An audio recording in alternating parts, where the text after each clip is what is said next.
Acte 2. Aujourd'hui, arrivé à Gand en Belgique. Alors ce matin, tous les regards se tournent vers Tom Bonnen. Forcément, le Flamand n'a qu'un rêve, s'imposer devant son public. Pour moi, ça c'est l'étape plus importante pour le Tour de France. C'est pas, ils n'ont pas beaucoup de chance pour faire une étape en ton pays et sûrement pas une étape qui est possible pour gagner. Et aujourd'hui, c'est comme ça. Troisième, hier derrière Robbie McEwen et Touru Shoft, Tom Bonnen doit se racheter et rassurer son équipe. Autrement dit pour le Belge, interdit de se rater. Aujourd'hui on connaît parfaitement le terrain et c'est à nous d'essayer de mettre la stratégie la meilleure en place. Bon, je pense que psychologiquement on a besoin d'une victoire ce soir. Aujourd'hui, 168 km 500 entre Dunkerque et Gand en Belgique. Aucune difficulté à signaler.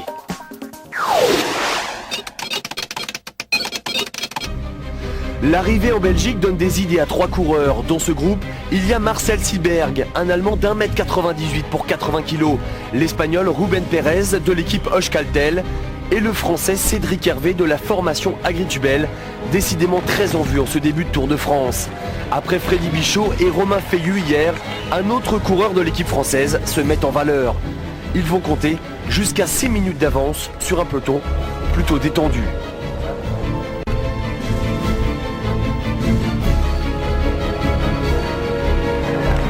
Wim van Sevenant dit bonjour à sa famille.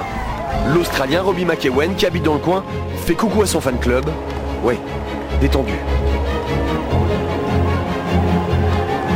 Pour les échappés en revanche, pas question de rigoler. Marcel Sieberg, lui, tente de partir seul, mais Cédric Hervé veille au grain. Moi je lui ai dit que ça ne servait à rien d'attaquer parce que tout seul contre un peloton, c'est trop dur. Je pense qu'il fallait mieux s'entendre à 3 et on avait plus de chances d'aller au bout, quoi. Derrière, discussion dans le peloton entre Jens Voigt pour l'équipe du maillot jaune et Cédric Vasseur, le capitaine de route de Bonnen. Je lui disais qu'il ne fallait pas rentrer trop tôt sur l'échappée, il fallait calculer. Ça évitait à d'autres coureurs de ressortir.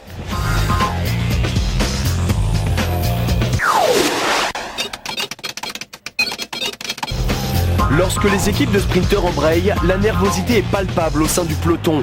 Illustration à 25 km de l'arrivée, avec la chute de Frank Schleck, l'un des favoris du Tour.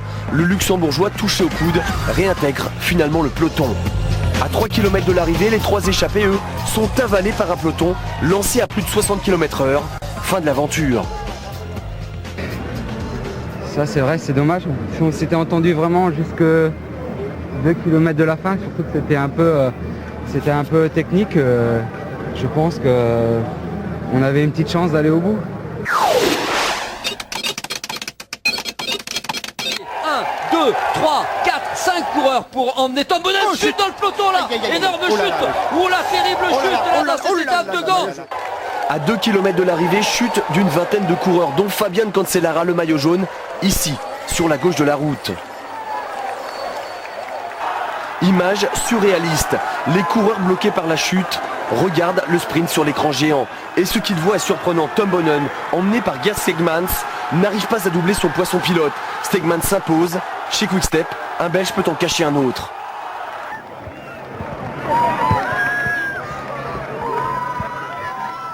Je suis ici pour amener le sprint pour Tom Bonnen. Et donc c'était mon boulot et j'essaie de ramener le sprint, mais l'équipe a travaillé si bon que j'ai commencé le sprint très tard et bon, j'ai gagné, ça c'est pas grave. C'est le cas de le dire. Autre bonne nouvelle pour la Quick Step, grâce à sa 2e place, Tom Bonnen chipe le maillot vert à Robbie McEwen. Doublé donc de l'équipe de Patrick Lefebvre à domicile, suivent Pozzato et Hunter. Comme hier, Romain Feillu, premier français, est 5e. Au classement général, pas de changement. Malgré la chute, tous les coureurs sont classés dans le même temps. Fabian Cancellara, blessé au poignet, conserve son maillot jaune.